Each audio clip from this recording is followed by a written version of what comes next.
Bismillah. Assalamualaikum warahmatullahi wabarakatuh.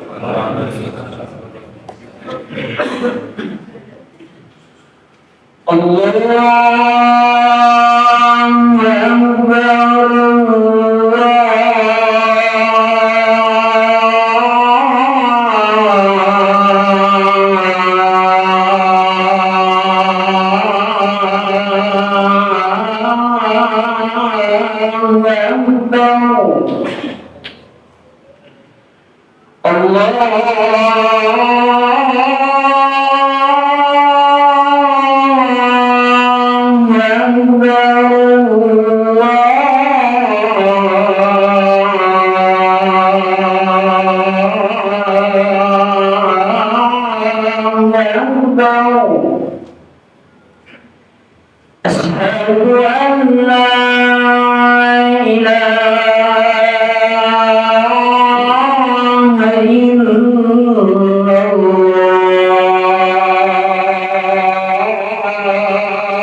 إن الحمد لله نحمده ونستعينه ونستغفره ونعوذ بالله من شرور أنفسنا ومن سيئات أعمالنا من يهده الله فلا مضل له ومن يضلل فلا هادي له أشهد أن لا إله إلا الله وحده لا شريك له وأشهد أن سيدنا ونبينا محمد وعلى آله وصحبه ومن تبعه أما بعد فيا عباد الله أوصيكم وإياي بتقوى الله فقد فاز المتقون قال الله تعالى يا أيها الذين آمنوا اتقوا الله حق تقاته ولا تموتن إلا وأنتم مسلمون وقال في آية أخرى يا أيها الذين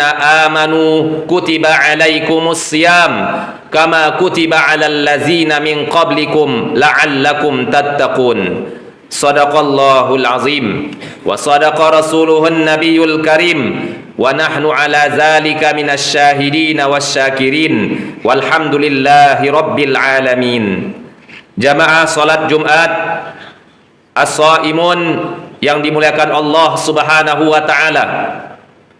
Yang pertama, kita bersyukur kepada Allah Subhanahu wa taala sampai detik ini kita semua diberikan oleh Allah Subhanahu wa taala hidayatul Islam, hidayatul iman, hidayah dapat melaksanakan rangkaian ibadah di bulan Ramadan yang sudah kita lewatkan. Insyaallah hari ini menjadi hari yang ke-16.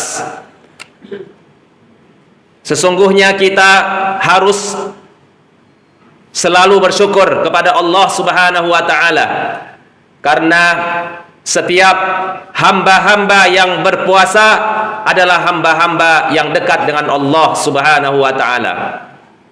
Di luar bulan Ramadan terkadang kita tidak bisa melaksanakan puasa karena kesibukan, karena aktivitas, mungkin karena uzur, kesehatan dan lain-lainnya. Tetapi di bulan Ramadan ini semua kaum muslimin dimanapun mereka berada, mereka tidak sulit dan tidak susah, mereka mudah semuanya melaksanakan puasa bulan Ramadan. Hal ini kita yakini bersama bahwa semua menuju kepada maghfirah, semuanya tertuju kepada keampunan Allah Subhanahu wa taala. Semuanya merasa ringan karena tidak ada syaitan yang menggodanya. Syaitan dan raja-raja syaitan semuanya sudah dibelenggu oleh Allah Subhanahu wa taala. Pantaslah kita bersyukur kepada Allah Subhanahu wa taala yang telah memberikan kepada kita kemudahan untuk berpuasa di bulan Ramadan. Ibadah puasa adalah ibadah yang istimewa. Ibadah puasa adalah ibadah yang penuh dengan rahasia. Tidak ada yang tahu nilai puasa ini kecuali Allah Subhanahu wa taala. Karena puasa itu adalah ibadah yang tidak bisa dilihat dengan mata, tetapi bisa dirasakan. Dan pada saat seorang hamba Allah Subhanahu wa taala memulai puasanya dengan aktivitas yang pertama yaitu sahur, di sana juga malaikat bersama para hamba-hamba Allah. Hamba-hamba Allah yang sahur, di sana malaikat mendoakannya. Malaikat ikut beristighfar kepada hamba-hamba yang sahur.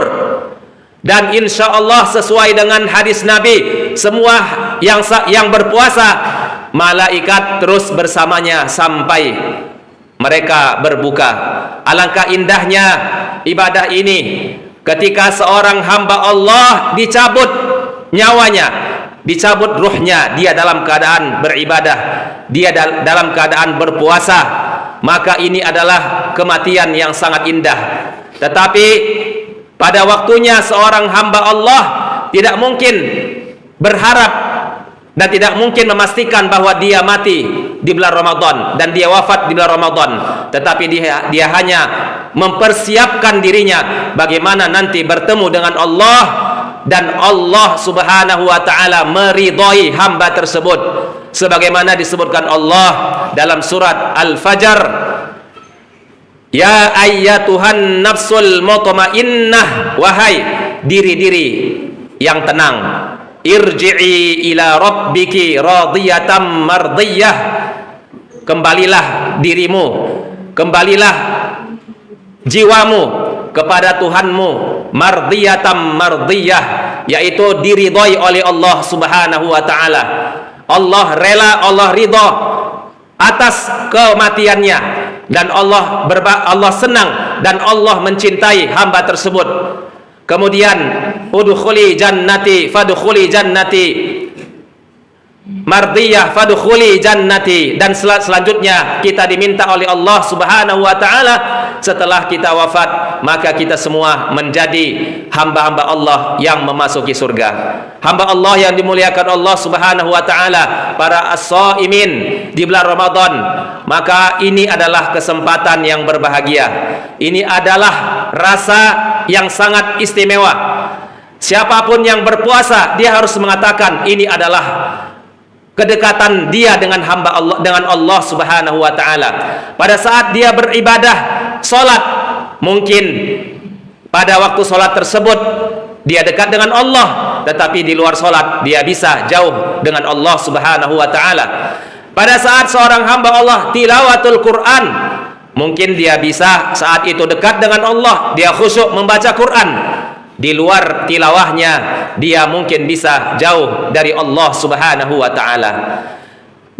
Dan tidak ada ibadah yang senantiasa dekat dengan Allah dari awal ibadah tersebut, mulai sahurnya sampai dia berbuka, kecuali ibadah berpuasa. Ibadah puasa ini istimewa, makanya Allah Subhanahu wa taala pula yang membalasnya. Maka pahala puasa tidak ada batasnya, sesuai dengan keikhlasannya, sesuai dengan kualitas puasanya, sesuai dengan bagaimana dia menjaga adab-adab puasa yang telah ditetapkan untuknya. Maka dalam kesempatan yang berbahagia ini, lebih kurang 13 hari atau 14 hari ke depan, kita masih diberikan oleh Allah Subhanahu wa taala kesempatan untuk naik ke puncak yang tinggi. Jika saat ini kita masih berada di tengah-tengah puncak, maka jangan sampai orang yang mendaki sampai ke puncak itu dia putus asa. Sebagaimana kita tahu ada di antara manusia yang mau naik ke atas gunung, di puncak gunung dia tidak mampu, karena ketika dia melihat ke bawah dia takut, akhirnya dia turun ke bawah lagi. Dan jangan sampai kita yang sudah masuk ke dalam 16 Ramadan ini atau 10 sepertiga yang kedua ini, kita mundur ke belakang. Tetapi sebaliknya, seharusnya sebagai hamba Allah yang sadar terhadap kelemahan diri kita, wasari'u ila maghfiratin mir rabbikum wa jannatin arduhas samawati wal ard. Sabiqu ila maghfiratin mir rabbikum. Berlomba-lombalah, segeralah untuk menuju keampunan Allah Subhanahu wa taala. Karena siapa yang melewatkan Ramadan dan Allah tidak mengampunkannya, ini adalah tanda-tanda hamba-hamba yang rugi. Sebagaimana yang disebutkan oleh Rasulullah sallallahu alaihi wasallam dari Abu Hurairah radhiyallahu anhu, raghiba anfu rajulin, celakalah seseorang yang pertama apabila dia mendengarkan namaku, dia tidak bersolawat kepada Nabi Muhammad sallallahu alaihi wasallam. Kemudian berikutnya yang kedua, celakalah seorang mukmin, celakalah seorang muslim, celakalah seorang manusia apabila dia memasuki Ramadan dan Ramadan selesai, Allah tidak mengampunkannya.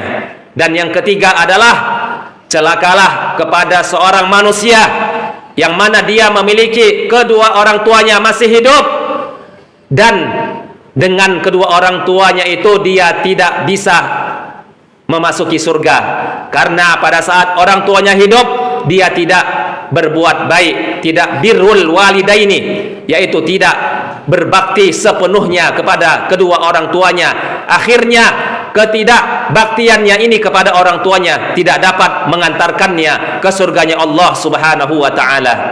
Maka dari hadis yang 3 macam ini, satu di antaranya harus kita ingat, bahwa hanya yang kita harapkan pada saat kita berada di bulan Ramadan, pada saat kita berada di malam-malam bulan Ramadan, ada satu malam yang Allah Subhanahu wa taala sebutkan nama-nama hambanya.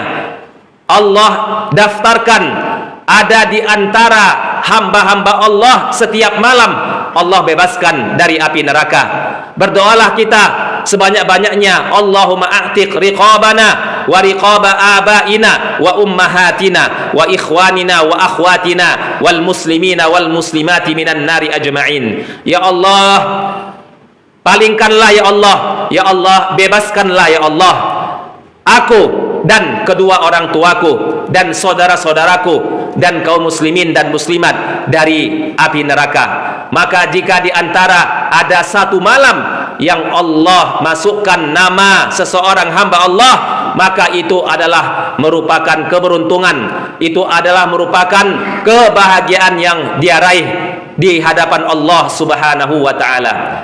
Ma'asyiral muslimin jamaah salat Jumat rahimakumullah, maka di dalam bulan Ramadan yang tinggal beberapa hari lagi, yang paling penting adalah selain melaksanakan puasa Ramadan dengan baik dan sempurna, isilah malam-malamnya dengan qiyam Ramadan. Sempurnakan qiyam Ramadan itu dengan imam, yaitu dengan witir yang sempurna, sebagaimana yang disebutkan oleh Rasulullah sallallahu alaihi wasallam bahwasanya pada saat seseorang melaksanakan qiyam Ramadan atau salat tarawih, apabila dia ingin mencapai pahala yang sempurna, jangan tinggalkan imamnya. Walaupun dia memiliki mazhab 8 rakaat, seharusnya dia harus selesai sampai imamnya menyelesaikan sholat witir. Itulah yang disebut namanya sempurna mendapatkan pahala tarawih.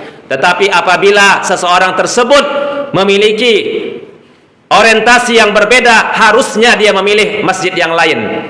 Dan apabila dia tetap berada di masjid tersebut karena untuk menjaga ukhuwah, seharusnya dia terus menunggu imam tersebut sampai selesai sholat witir. Itulah disebut namanya tarawih yang sempurna. Dan rahasia filsafat atau filosofi yang bisa kita ambil dari keterangan Nabi Muhammad ini adalah pentingnya hidup untuk membersamai, pentingnya hidup bersama-sama, pentingnya hidup itu saling taat mentaati. Ada yang dipimpin dan ada yang memimpin. Kalau seandainya sholat jamaah itu tidak ada aturannya, maka hancurlah umat Islam. Dan salah satu sebab hancurnya umat Islam karena tidak ada yang mau menjadi dipimpin dan semuanya mau memimpin. Dan kemudian kita bisa lihat hikmah dari sholat berjamaah itu adalah kriteria berjamaah itu adalah harus saling mentaati. Tidak boleh seorang makmum mendahulukan imam. Ketika imam rukuk, lalu dia rukuk. Ketika imam sujud, lalu dia sujud. Dan apabila seorang makmum mendahulukan imam dalam sujudnya, dalam rukuknya dan lain-lainnya, itu tandanya bahwa sholatnya tidak berkah. Sholatnya adalah sholat yang tidak diridhoi oleh Allah Subhanahu wa ta'ala. Kaum muslimin yang dirahmati Allah Subhanahu wa taala, selain qiyam Ramadan, tentunya ada tilawatul Quran sebagai bulan yang Allah turunkan Al-Quran itu semuanya dari Lauhul Mahfuz, dari Baitul Izzah ke langit dunia, semuanya diturunkan oleh Allah 30 juz. Selanjutnya dari langit dunia kepada Nabi Muhammad sallallahu alaihi wasallam diturunkan secara berangsur-angsur melalui malaikat Jibril, yaitu malaikat yang diamanahkan oleh Allah Subhanahu wa taala untuk menyampaikan pesan Allah, yaitu Al-Qur'anul Karim. Maka pantaslah kita untuk mengkhatamkan Quran di bulan Ramadan minimal 1 kali, sebagaimana yang sudah dicontohkan oleh salafus saleh bahwa mereka berlomba-lomba untuk memperbanyak tilawatul Quran. Jika ditanya apakah boleh mengkhatamkan Quran kurang dari 3 hari? Maka jawabannya, adapun hadis Nabi yang menjelaskan bahwasanya tidak dibolehkan khatam Quran kurang 3 hari, itu berlaku di luar bulan Ramadan. Kalau seandainya berlaku di bulan Ramadan, maka Imam Syafi'i pun dianggap salah, padahal Imam Syafi'i radhiyallahu anhu mengkhatamkan Qur'annya 60 kali dalam bulan Ramadan. 1 kali di siang hari, 1 kali di malam hari, dikali 30 menjadi 60. Maka di sini menunjukkan bahwa tidak ada batasnya. Jika ada seseorang mampu 1 hari khatam Quran, silakan. Jika ada seseorang kurang dari 3 hari, silakan. Tetapi di luar bulan Ramadan, maka yang sunnah mengkhatamkan Quran itu adalah minimal 3 hari. Dan apabila 3 hari dia sudah khatam Quran, itu adalah sesuatu yang istimewa. Karena untuk mengkhatamkan Quran 1 kali dalam sebulan pun kadang-kadang masih banyak yang belum mampu. Maka untuk itu di bulan Ramadan ini adalah bulan yang sangat mulia untuk memperbaiki diri kita, untuk membimbing kita semua. Perubahan ada di sini. Perubahan bukan ada di bulan yang lain. Perubahan seseorang itu ada di bulan Ramadan. Maka untuk itu ada spesial yang telah Allah berikan kepada hamba-hambanya, ya, khususnya di 10 yang terakhir disebut namanya malam Lailatul Qadar. Apa itu malam Lailatul Qadar? Malam penentuan, malam perubahan. Maka apabila dari awal Ramadan seseorang sudah benar-benar mentekadkan dirinya untuk mengambil dan menjemput perubahan itu, maka nanti pada satu ketika di malam Lailatul Qadar pun Allah akan memberikan petunjuk kepadanya dan dia bisa berjumpa dengan malam Lailatul Qadar. Jamaah sholat Jumat yang dimuliakan Allah Subhanahu wa taala, demikian khutbah yang singkat ini dapat kami sampaikan. Mudah-mudahan Allah Subhanahu wa taala menyelamatkan kita semua, menyampaikan kita semua sampai akhirnya kita mengakhiri bulan Ramadan ini dengan keadaan fitrah dan diterima oleh Allah Subhanahu wa taala. Aqulu qali hadza wa astaghfirullah li wa lakum wa lisairil muslimina wal muslimat fastaghfiruh innahu huwal ghafurur rahim.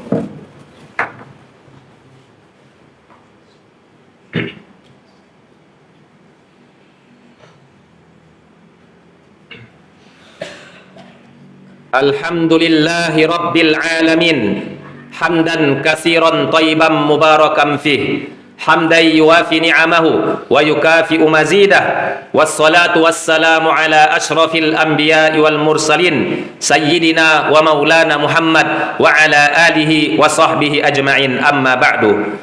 Faya ibadallah usikum wa iyaya bitaqwallah faqad fazal muttaqun. Qala Allah ta'ala ya ayyuhallazina amanu taqullaha wal tanzur nafsum ma qaddamat lighad wattaqullaha innallaha khabirum bima ta'malun. Wa qala fi ayatin ukhra innallaha wa malaikatahu yusalluna 'alan nabi ya ayyuhallazina amanu sallu 'alaihi wa sallimu taslima. Allahumma salli 'ala sayyidina Muhammad wa 'ala ali sayyidina Muhammad kama sallaita 'ala sayyidina Ibrahim wa 'ala ali sayyidina Ibrahim wa barik 'ala sayyidina Muhammad wa 'ala ali sayyidina Muhammad kama barakta 'ala sayyidina Ibrahim wa 'ala ali sayyidina Ibrahim innaka Hamidum Majid.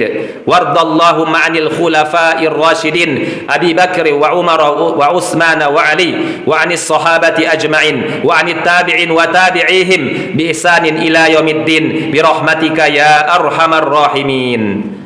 Allahumma ighfir lil mu'minina wal mu'minat wal muslimina wal muslimat al ahya'i minhum wal amwat innaka sami'un qaribun mujibud da'wat wa ya qadiyal hajat. Allahumma a'tiq riqabana wa riqaba abaina wa ummahatina wa ikhwanina wa akhwatina wal muslimina wal muslimati minan nari ajma'in. Allahumma barik lana fi Ramadan, Allahumma arhamna fi Ramadan, Allahumma ighfir lana fi Ramadan, Allahumma a'inna bis-siyami wal qiyami fi Ramadan bi rahmatika ya arhamar rahimin. Allahumma a'izzal Islam wal muslimin, Allahumma ahlikil kafarata wal musyrikin, Allahumma dammir a'da'aka a'da'ad din wansurna 'alal qawmil kafirin. Rabbana atina fid dunya hasanah wa fil akhirati hasanah wa qina 'adzaban nar. Ibadallah, innallaha ya'murukum bil 'adli wal ihsan wa ita'i dzil qurba wa yanha 'anil fahsya'i wal munkari wal baghi ya'izukum la'allakum tadhakkarun. Fadhkurullahal 'azim yadhkurkum was'aluhu min fadlihi yu'tikum wa la dzikrullahi akbar wallahu ya'lamu ma tasna'un.